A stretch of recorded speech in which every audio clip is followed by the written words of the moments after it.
everyone, to Live from Northwoods and Waters. We are really excited about tonight's program, Capturing a Sense of Place, which explores the lives and work of two artists with two very different approaches. Greg Seitz is with us. He's the author and photographer, and Victoria Bradford Styrbicki, who is an interdisciplinary artist and choreographer. There's, I think, 5 of us that are involved in producing this. We also have moderator Thomas Wayne King, who's an author and musician in his own right, and Luann Werner, who's our technical coordinator. Thank God you're with us, Luann. Thank you all for joining us. We are thrilled to be here on November 18th, 2025. My name is Marty Harding, and I am going to tell you just a little bit about the St. Croix Heritage Area in case you don't know about it. We are the coordinating entity for this area, this heritage area that promotes the outstanding natural, cultural, historic, and recreational resources of the St. Croix River watershed and the nationally significant stories of its people. You're going to hear a lot of those stories today. The St. Croix watershed is a big place. Sometimes it looks like a heart to me. Sometimes it looks like the map of Africa and feels about as big. It's close to 8,000 square miles. We cover 2 states, Minnesota and Wisconsin. There are 4 sovereign nations who have ceded rights to most of the watershed. Parts of the watershed touch all of 18 counties touch part of the watershed, I should say it that way. And some of them are completely encompassed by the watershed. We have 114 zip codes, but for those of you that live in rural areas, you know that that is not for 114 communities, because we have all the unincorporated communities and the villages, and you could have 10 of those communities that share one zip code. We also have 12,000 years of human history. At the time that the glaciers receded, somebody stood and looked out and said, this seems like a pretty good place to raise kids. What do you think? And then we had human history from that point on. We have 4 main goals. We did a big feasibility study and met with about 1,200 people, and they said, if we did this, this is what we'd want this to do. We'd want to have better sustainable economic opportunities that are based on our heritage here. We want to be able to better connect the region because we don't know what's going on across the watershed. We're not connected. We've got 2 states and all these communities, and we know we're doing some of the same things, but we just want to be better connected. They said, we need to increase awareness and understanding of our heritage, cultural, and natural resources, both for people who live here and for people who visit, especially the next generation of people, our children and our grandchildren, who need to know about this special place. And then we want to obtain designation as a National Heritage Area. We've done all the things that need to be done for that, except get it approved through Congress. Said about that. We're working on it. We've been working on it for a long time. We have national heritage areas and have a symbiotic relationship with their community partners. So within an NHA, community organizations already are active in sharing and celebrating and protecting those regional stories that collectively tell that nationally significant part of the American story. We have been blessed by saying, yes, we have a nationally significant story. And our feasibility study and the resources that we have demonstrate that story. NHAs also act as a regional backbone. They provide funding, increased visibility, technical expertise, volunteer power, and opportunities collaboration that help nonprofits expand impact. Our nonprofit organizations really are our reason for being. We think about our community partners all the time as we look at programming and the things that we do. There are 62 heritage areas. Each one tells a significant part of our nation's story. But if you look at that map, you've got Minnesota, you've got Wisconsin, no national heritage area. So we want to put national heritage area, whoops. We want to put national in our name. Tonight you're going to hear from Greg Seitz. Whoops. Did I do that? We're going to hear from Greg Seitz, who's going to talk about St. Croix 360, his work with that. Greg spreads a layer of love around this whole watershed. And you'll hear about what he does. You'll also hear from Victoria, who's going to share what she does with her work, specifically this time focusing on Browns Creek watershed, which is almost in the bottom of the watershed. And you're going to hear more from Tom, who's up here in the top of Solon Springs. So I'm going to tell you who Thomas Wayne King is just briefly. He has been with us as our moderator for a long time now. It's great to have you with us. He's a professor emeritus of speech, language, and hearing sciences at the Eau Claire. He is a prolific author and folk composer with his wife Debbie there. They are both authors and composers, believe in telling stories. They live in their old growth pine forest homestead way up there in Solon Springs, headquarters of the Brule and the St. Croix rivers. Together they raise these beautiful registered Icelandic wool sheep at their remote Sunny Cove farm, and you can see Lake Superior from there. And that's their Shetland sheepdog, Sunshine. Sunshine helps. And you can contact Tom to hear more about his publications at Thomas Wayne King Writes, twkingwrites@gmail.com. So I'm going to turn it over to Tom, who will take it from here for the rest of the time. He'll introduce, and I'll come back to those in a bit, Luann. All right. Thanks, Marty, and welcome, everybody. What a great night. This is going to be a fantastic program. The format tonight, as you can well imagine, we've got a lot to cover, so I'm going to speak very briefly here. What I'd say is Greg is going to come on first for about 10 minutes. We'll have some Q&A and discussion. Then we will go to Victoria, and we'll do the regular hour, and we will end at 8. We will bring it in at 8. I know that's very important to some folks, but from 8 till 8:30, it'll be open discussion, and that won't be recorded. It will be free for you to speak or ask questions at 8 o'clock. So stick with us if you can, and we will get going with Greg here in just a moment. Luann, if you'd put up the picture of Madeline Fable King, my mom, in 1913, if she will put that up, just to kind of show the headwaters words. That's my job always, is to provide some words from the headwaters. Here's my mother, Madeline, actually at 22 months, dancing with the Fox and Ojibwa people here who had powwows in Solon Springs at one of the parks. So we indeed are kind of the northeast corner of the watershed.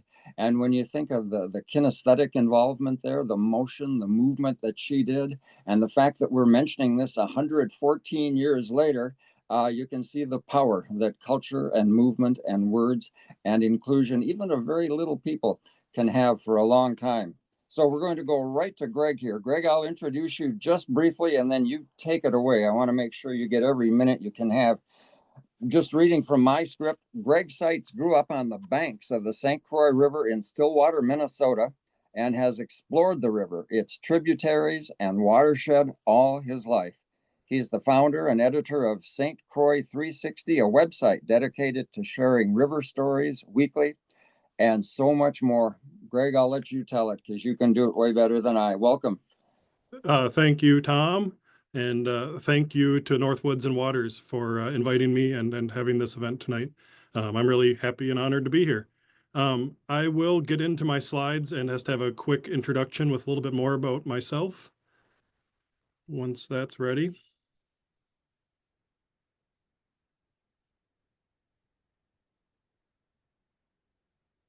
Thank you. I can see it. Hopefully everybody else can as well. This covers pretty much what Tom already covered, and I won't spend too long on it.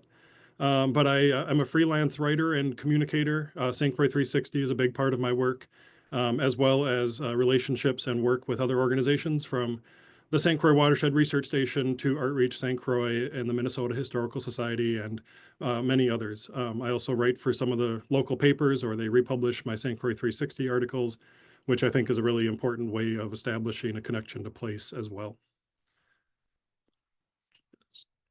There we go. St. Croix 360 is almost 15 years old. I founded it to help share stories about the St. Croix River and its watershed. I publish new stories almost every week, and they cover everything from current events and news to arts and conservation and history and boating, fishing, anything you can imagine. And happy to say that about 5,000 people get that weekly email newsletter now, which is a real honor to share those stories with everybody.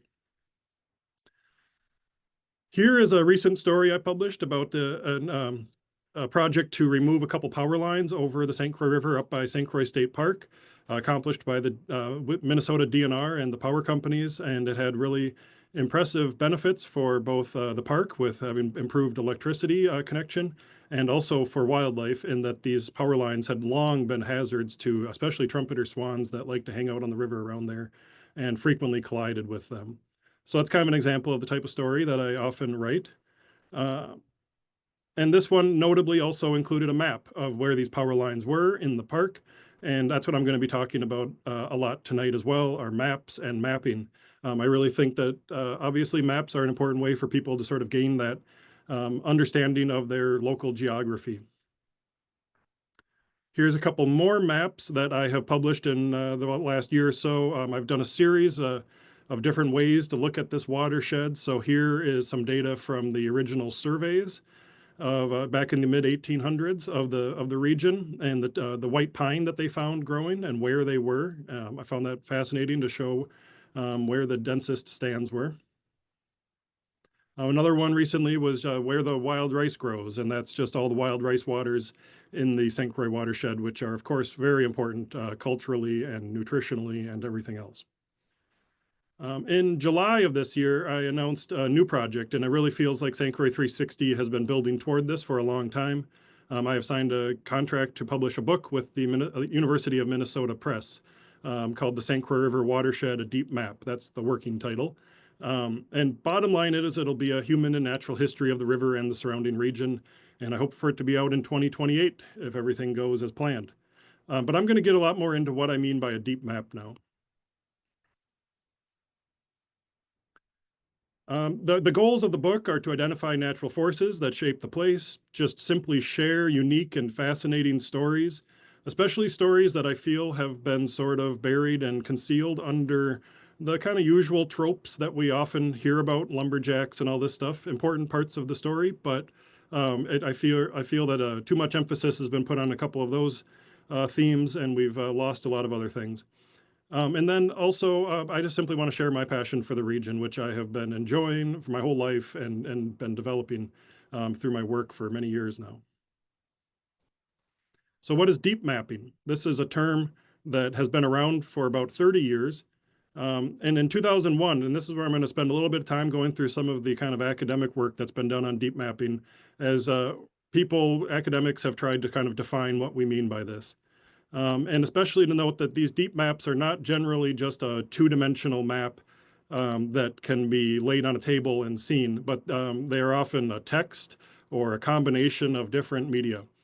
And so this is from a very influential book that was published in 2001 called Theater Archaeology by a Stanford-based archaeologist and a Welsh theater performance individual. And I'm going to read this definition briefly. Reflecting 18th century antiquarian approaches to place, which included history, folklore, natural history, and hearsay. Waiting. A little lag here, sorry. Try again. The deep map attempts to record and represent the grain and patina of place through juxtapositions and interpenetrations of the historical and the contemporary, the political and the poetic, the discursive and the sensual. The conflation of oral testimony, anthology, memoir, biography, natural history, and everything you might ever want to say about a place. Then in 2000, oh, I'm sorry, I'm going to get to this. I'm going to go through this very briefly, but these were sort of the 10 rules of deep maps that were developed by another Welsh artist who developed a lot of these ideas as well. And he wrote a list of 10. Deep maps will be big. Deep maps will be slow. Deep maps will be sumptuous. And that generally means a lot of that different types of media and different ways of telling stories. They will only be achieved by the articulation of a variety of media. They will require the engagement of both the insider and the outsider. I think that's a really interesting aspect of it. They'll bring together the artist and the scientist, the unofficial and the official, the national and the local. They might only be possible now. Like I said, this is something that's been growing over the last few decades, and especially with some of the new technology that's available, is making exciting new things possible with deep maps. And most importantly, I think as well, a map often tries to portray a reality on the ground, but deep maps especially do not try to seek that authority or objectivity, but will be politicized, passionate, and partisan. And then the last thing is they will be unstable, fragile, and temporary. They will be a conversation and not a statement. And these all really, for the most part, describe what I'm trying to do very much. Again, and now in 2016, the journal Humanities published a special edition with numerous essays and articles about deep mapping, edited by Dr. Les Roberts of Liverpool. And I think he made a very important point here, actually, which is that it's not actually so much about the final product, but it's about the sort of practice of deep mapping. So while I'm going to be working on this book, it's really about almost a way of life to be immersed in a place and try to really understand it. Another essay in that same one from Selena Springett brought up another very important point that really factors into my work as well, which is to amplify the voices of marginalized stakeholders, both socially and ecologically. And that's something I really want to do, which is to bring those stories and those voices and communities to light that have often been, silenced or ignored. Ian Biggs is another English academic who has done a lot with deep mapping. And he wrote an article and said, deep mapping aims, broadly speaking, to engage with, narrate, and evoke place and temporal depth by bringing together a multiplicity of voices, information, impressions, and perspectives. He also makes a distinction between the sort of British tradition of deep mapping and this North American. And I probably fall more into the North American model, which is an engaged form of documentary literature. So and this would be the proto deep map. This was written in 1991, book called Prairie Earth. And this is where William Least Heat Moon, the author, coined the term deep map. And as he wrote in the book, the least I hoped for was a topographic map of words that would open inch by inch to show its long miles. And this book was very inspiring to me because it took a look at a single county in Kansas, Chase County, Kansas. And I think we all know what Kansas is, right? It's flat and there's cornfields and maybe some storms. That's all there is to know, right? Well, through Prairie Earth, we found that just a single county in Kansas could have enough for a whole fascinating book, much less, really a lifetime of experience. And in a review of it in 1991 in the New York Times, Paul Theroux, a great nature writer in his own right, wrote of Prairie Earth. It is history, travel, anthropology, geography, journalism, confession, memoir, natural history, and autobiography. It is the life and times of Chase County. And incidentally, everything you need to know about Kansas. I'm going to breeze through this, just another review of it that kind of describes all the different things that made their way into Prairie Earth. But I am going to try to keep moving here. Okay, but here we are in the St. Croix River watershed, and that's going to be the subject of my book. The funny thing is Prairie Earth is a very thick, long book, and it deals with about 700 square miles of Chase County, Kansas. I am intending to embark upon a project to look at the nearly 8,000 square miles of the St. Croix watershed. I'm going to breeze through this stuff very quickly. I was a pine needles artist in residence. This year. And Pine Needles is just an excellent place probably to conclude, because it is a place that has the layers of history that are really important, and just go back a long time and up to the present. And so it began with some very interesting geology. It sits in an old river channel before the existing St. Croix River channel existed, and that kind of created the topography. And then there's also been archaeological work done there, and people have been enjoying and living at the Pine Needles location for thousands of years. That has been revealed. And then it was purchased in the early 1900s by John W.G. Dunn, who was an early conservationist, and built the cabin, and then gave it to his family and his son, James Taylor Dunn, who ended up writing the first major history of the St. Croix River, Midwest Border River. And so that just breezes through just a small amount of the history of Pine Needles, but it's an example of the kinds of places that I'm going to be trying to dig into, that I'm digging into as part of this book work. I'm going to stop right there. I think I've exceeded my time, so thanks. All right, you're doing fine, Greg. Thanks a lot. Yep. We will immediately go to Victoria right now. Victoria Bradford Styrbicki is an interdisciplinary artist and choreographer whose work bridges movement, visual art, and environmental storytelling. Through her platform, A House Unbuilt online, you can learn more about her. So please welcome Victoria, and we will go till about 7:35 and then have an entire open time there for both Greg and Victoria to discuss and to answer questions and to add anything else they want. So I'm turning it over to Victoria. Welcome. Thanks, Thomas. Hi, my name is Victoria Bradford Styrbicki, as Thomas very correctly enunciated. And you can pull up my first slide, Luann, if you would.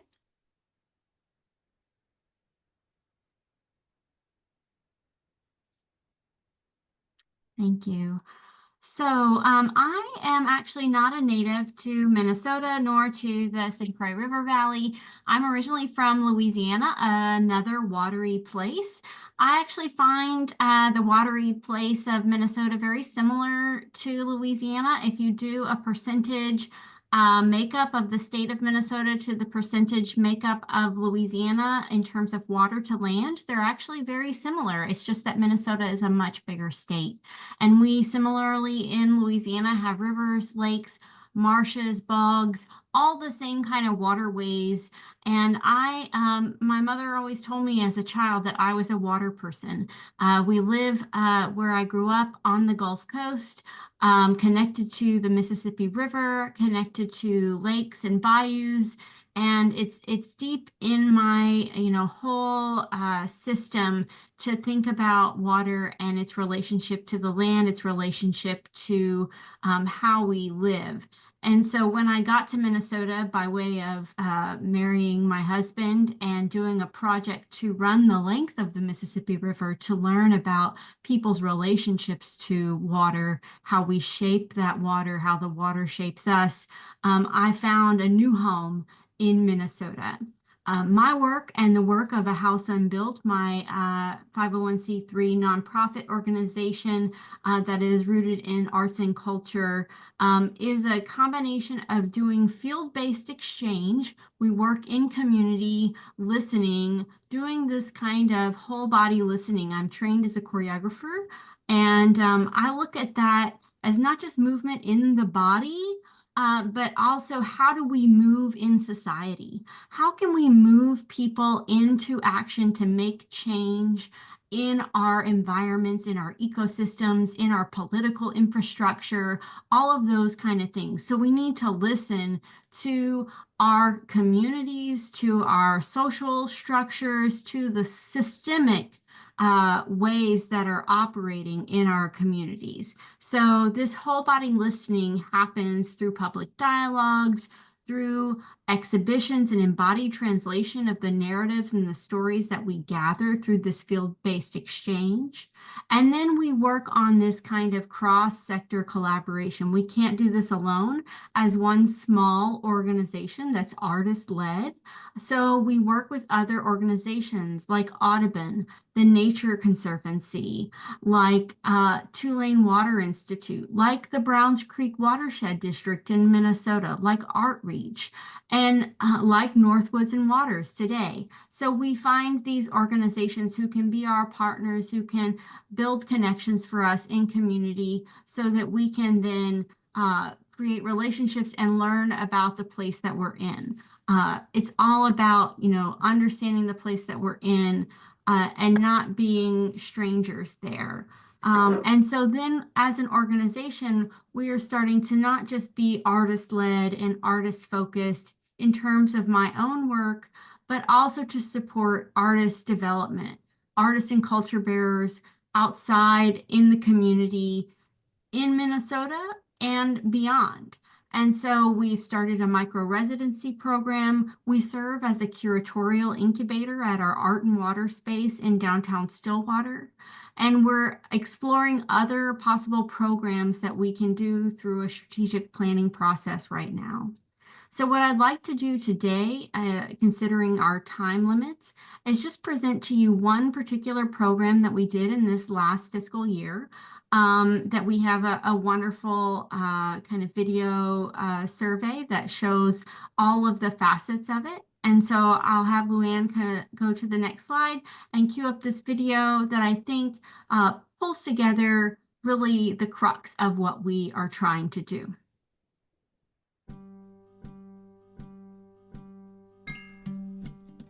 Karen Kill and I were talking, she began to describe all of these unique organisms that live in the watershed and are really essential to the water quality that is there. It's not just something that is my project, but it's actually our project.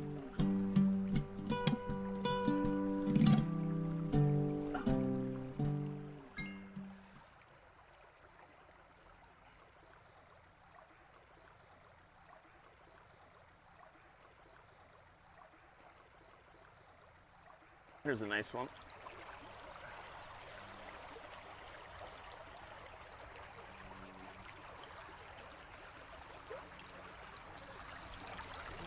Yeah, I think he's actually about right here. He might be squiggling around in that net. There's all kinds of little riffle beetles in here, and I believe some black fly midges.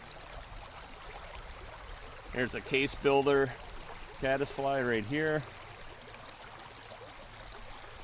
And this rock has only been in the water, say, 8 months, and it just goes to show how fast some of the life can rebuild if you give it a chance.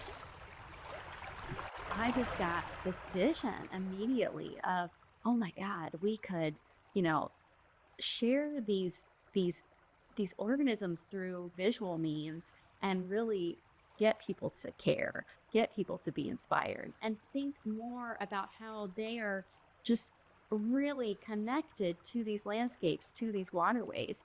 And so, I proposed to her, how about I put out a call and we build a show. It could be exhibited in my space, and that would just be the beginning. Browns Creek Watershed District is actually a local unit of government that not that many people know about.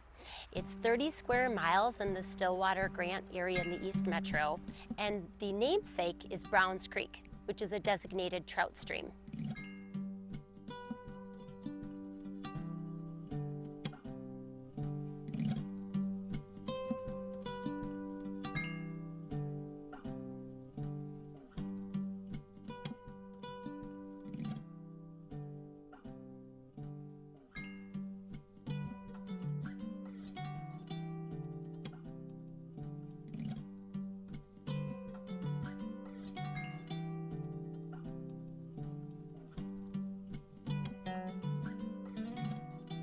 Walsh expanded her practice. She's a new artist coming from being a physician and just really starting to dabble in the visual arts. and being inspired to go through this comic book route with the caddisfly. I asked her if we could take the color out of it and make a coloring book out of it.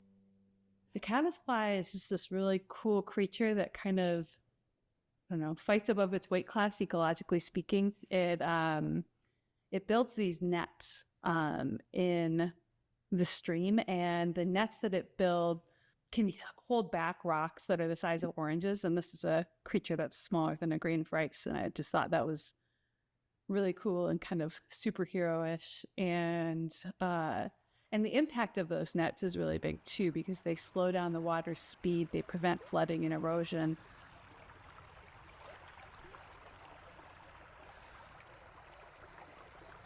The significance in our Dakota culture is one of the Dakota star constellations, what we call Ahadeshka. For whenever baby boys are born, we actually make an amulet shaped as a lizard for the baby boy's umbilical cord for when it falls off. Or the salamander has these amazing qualities, you know, these regenerative qualities. They're really great hunters, very fast and resilient, and we want those qualities for our baby boys.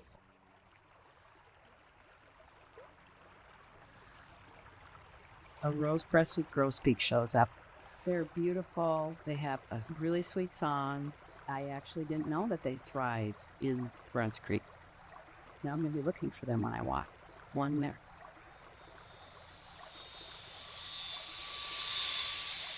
My drawing for this show has like images of a canary, and it has images of lungs, and it has images of the river, and I'm thinking about how all those things have this balance that they have to strike, and they have to be in these certain places, and it's just kind of this indicator, and you can choose to observe it or not. And I think it's interesting that even if we destroy things, or even if we pollute water and then these things die off, they always kind of come back. It's like this is this interesting push and pull.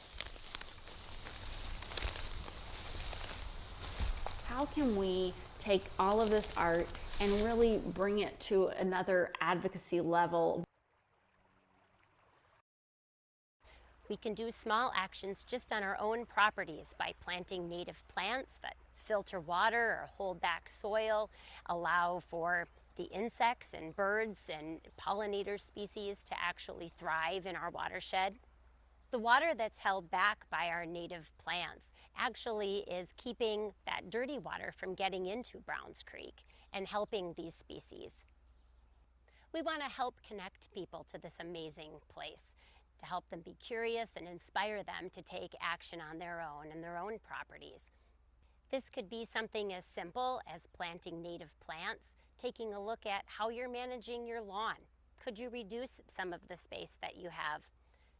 You could reduce how much you water by using native plants. Reduce lawn, improve native habitat. You can volunteer with the Watershed District, serve on a citizen advisory committee, or even on our board. Everyone can help by the choices that you make on your own property.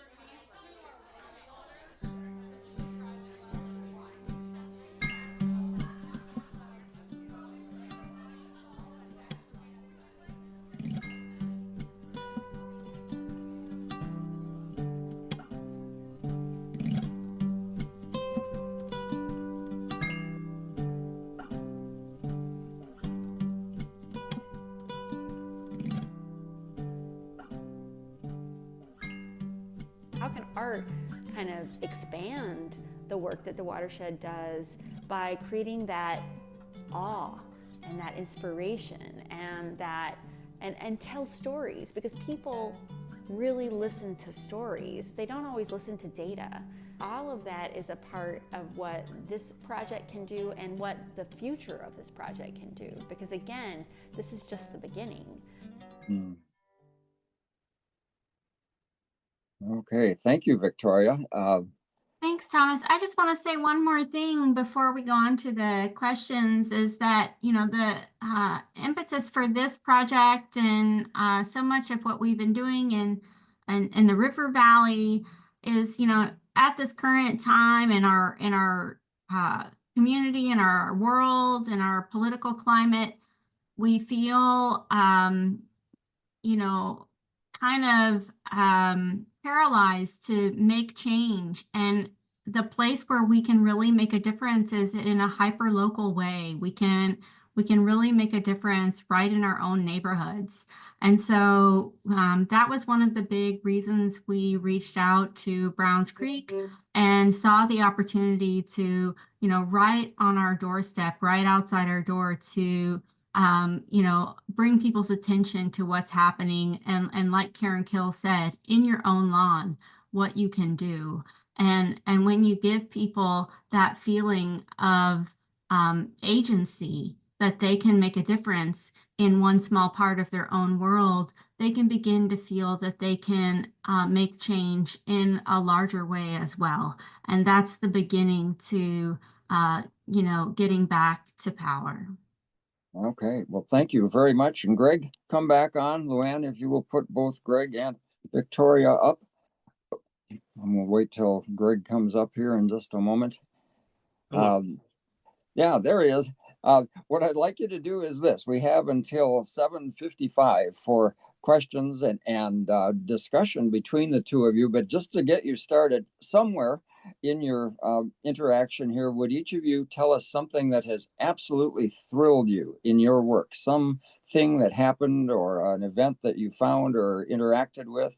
And secondly, why do you think people are interested in sharing their stories with you? What is the thing you've noticed about others who have expertise with the wild that you can kind of sense and that you latch onto? So somewhere along the line, cover those and then go at it. That's all yours. I'll start because Victoria is muted. So something that really wowed me, I mean, it's almost every day, and that's why I do what I do, because the river and the region is always impressed and kind of surprising me. I think one thing that I've come to realize is that the more I learn and might think that I've learned a lot, there's always more, and just that feeling of surprise.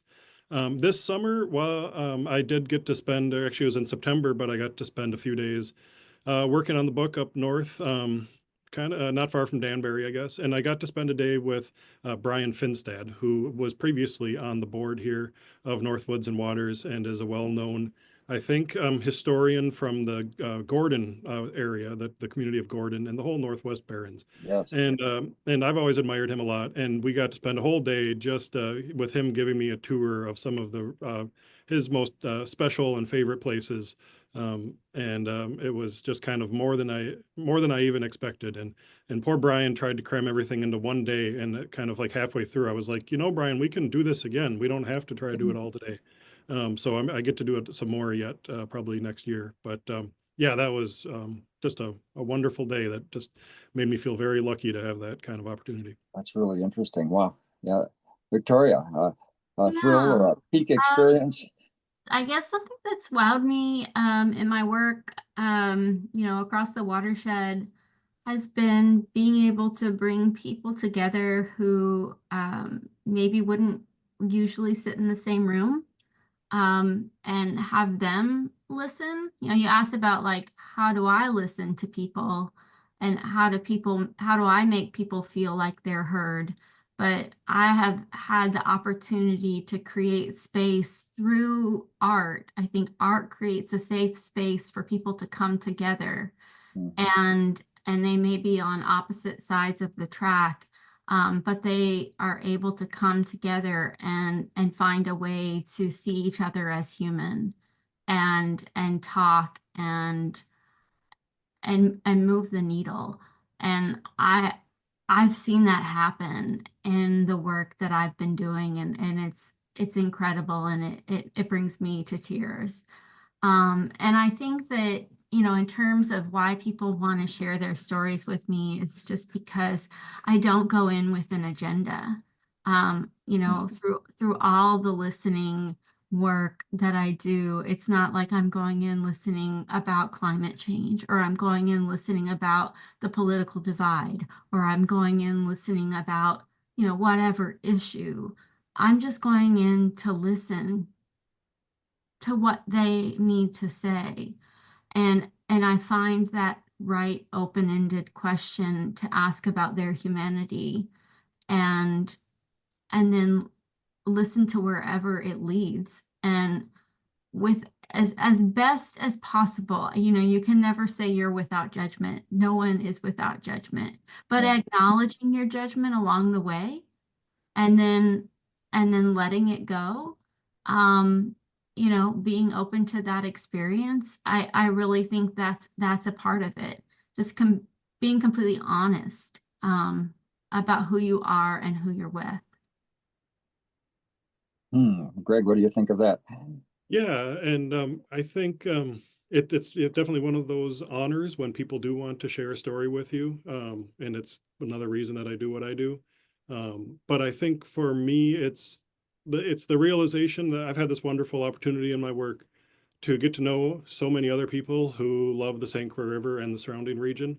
And I'm just the guy with the website, and now I'm working on a book, but there's many more people out there who love the river just as much, if not more, if that's possible, who know the river, who know it differently in the watershed. And they want, and I've sort of, put my shingle out as, hey, I love the St. Croix River. So they want to share with me, I think, because they know that I share that love.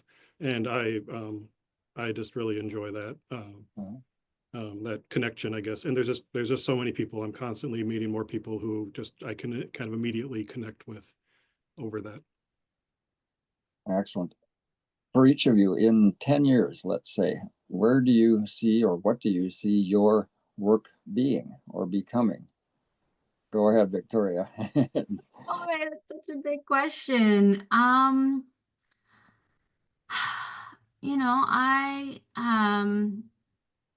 I think we'll still have a home base here in the St. Croix River Valley, and hopefully we'll have expanded programs to be doing more things like maybe, some kind of arts performance festival in the River Valley, and or some kind of bulletin of, arts publishing in the River Valley. I feel like we are a curatorial outfit where I can bring artists from this community, from this region together and be an organizer for them, because I'm not from here, but I feel like I can be a facilitator for people who have that deep-rooted connection to this place and help harness their love and their connection to this place, because I know that love of water. I know that love of place. And so build those relationships for them and help mentor them to, have those kinds of ecological advocacy, sensibilities in their work. And so seeing how we can raise the stakes on some of the work that's coming out of the River Valley to, operate at that level. I think that's the organization can do those things. For my own work, I continue to think that some of the work that I'm doing across the whole Mississippi River watershed can be leveraged to raise the profile of what we're doing here in the St. Croix watershed. My relationship with the One Mississippi organization, which is a group of 70 environmental advocacy organizations, can raise the stakes of what we're doing here in the St. Croix River Valley and, bring attention to what we have to be concerned about. So I think there's a lot of potential for where we go in the next 10 years. Yeah, thank you. Greg, what do you think? Yeah, that's exciting stuff. And I'll just say that as I've been working on this book for the last several months, I found out that I really like writing a book. And so I hope to do more of that. After if I ever finish this one, which is getting a little ahead of myself. Yeah, I think for a long time I've been publishing things, I kind of write St. Croix 360 articles, hit publish, and usually within a matter of hours, people are reading it. And I've really been enjoying this slower, longer process of doing this research and writing. It's kind of hard for me not to want to just like share everything I'm learning right away. That's a new thing for me. But I'm actually really enjoying that part of the process as well, because it allows me to get so much more in depth on things. Yeah. Victoria, you mentioned the environmental group that was of help and support to you. What are two or three others for each of you? What other governmental or educational or other aspects of society do you find are helpful to you, that they are sympathetic and that they are useful in your work? Yeah, go ahead, Greg. Oh, no, I was hoping you would. What other, yeah, well, I'll say, I've had a long relationship with Wild Rivers Conservancy, formerly the St. Croix River Association, and they have been very supportive throughout St. Croix 360's work, and now with the book as well. So I always like to give them a shout, because they're doing great work and working in this watershed as well. And I've become an enormous fan of archives as well, all kinds of archives, university, historical societies, whatever it is. And so because there is a lot of knowledge that humans have gathered in the last several centuries that is still sort of buried away in archives. And it feels, to me, I've really learned and developed a love of kind of digging that stuff up. Libraries or other types of archives? Yeah, libraries certainly, but I'm just thinking of various types of archives. That can be the Library of Congress, and it can be the National Archives, and it can be local historical societies. How far back do some of your records go when you're researching? Ooh, well, that's a good question. I think back to I mean, as far as actual written records, it's back to settlement times. It's finding you can read newspapers from the 1840s these days, pretty easily. So, yeah, thanks. Victoria, any thoughts? Yeah. So I'm really connected with the Outreach Organization in the St. Croix River Valley and Franconia and the Bellwyn Conservancy. I'm just starting to collaborate on a project with them.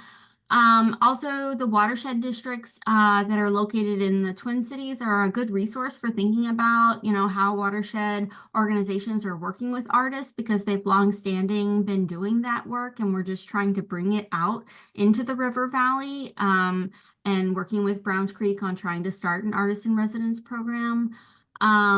And then, I've been working on connecting with an organization that's in Europe called the Institute of Postnatural Studies, and they work around water issues, whether that's, freshwater or saltwater, and how artists and anthropologists are interacting with water issues.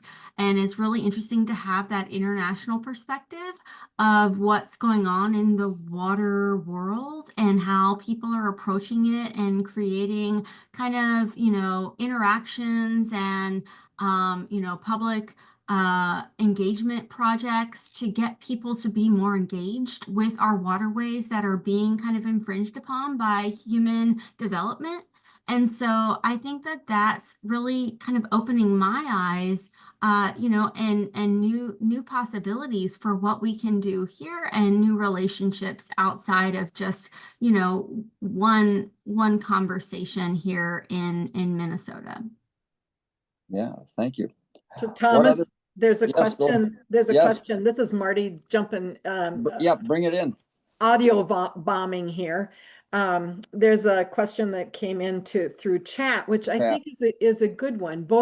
The question says, you're both doing such great work and love to see your work throughout the watershed. The question, though, is how do you reach out to peers in the watershed and support each other? The life of an artist and what you do can be isolated. And so the question is, how do you support each other? Do you connect with other artists, and how does that work?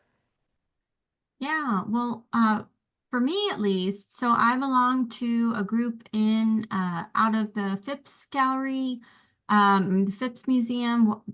What We Need Is Here, which is focused on art and sustainability.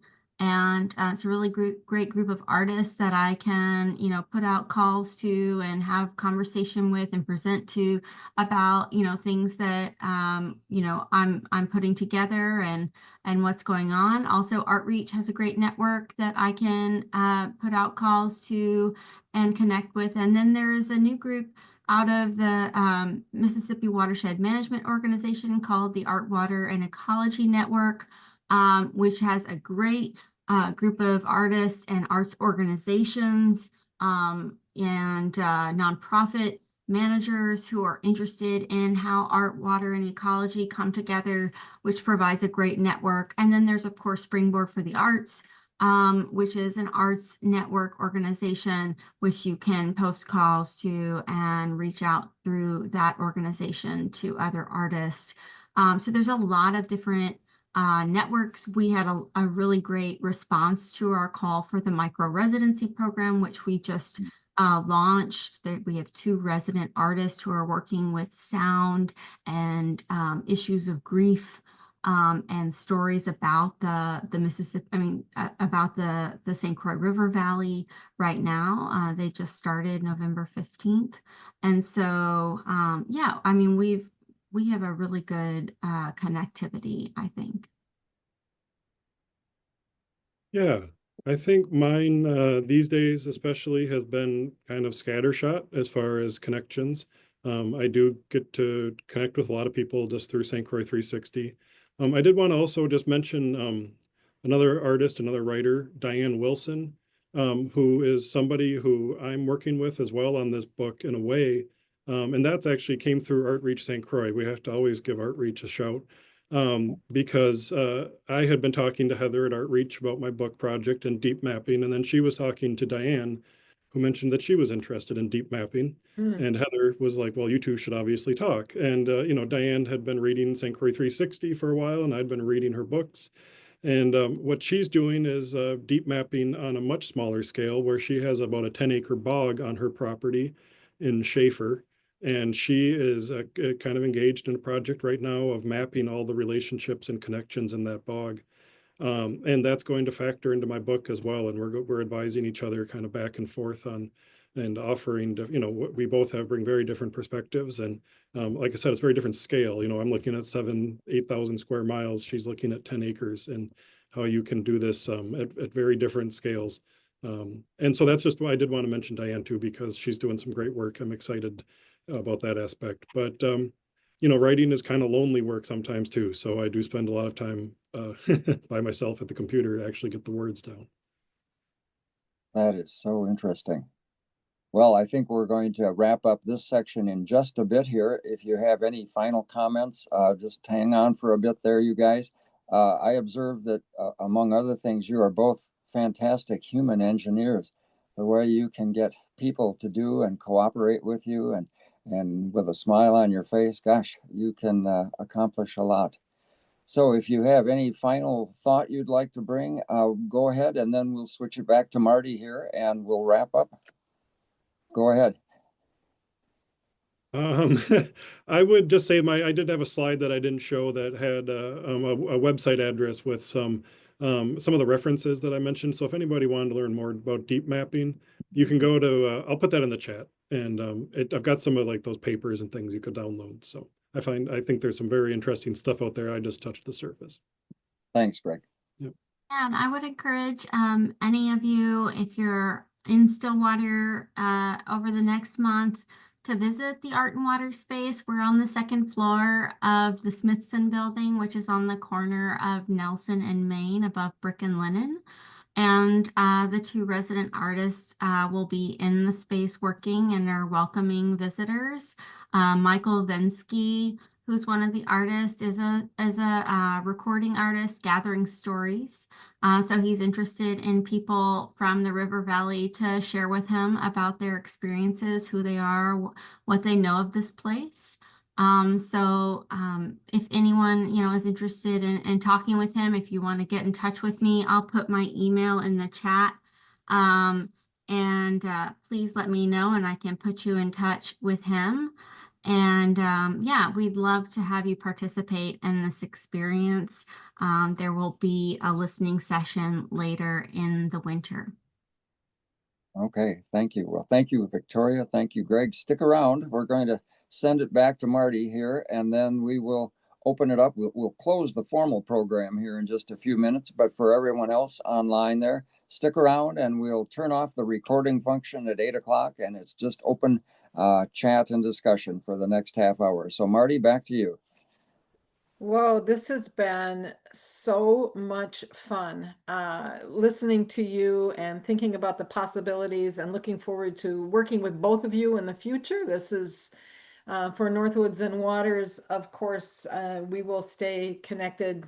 We've been connected at the hip with St. Croix 360, and we look forward to working with you much closer. Also, Victoria, thank you so much for being here with us. It's been enlightening, invigorating, all of those EN words. Encourage you to visit Northwoods and Waters website. We have many past live presentations that have been equally interesting and spread out across the entire watershed. So check it out. I think you'll find things there that you would want to take a look at.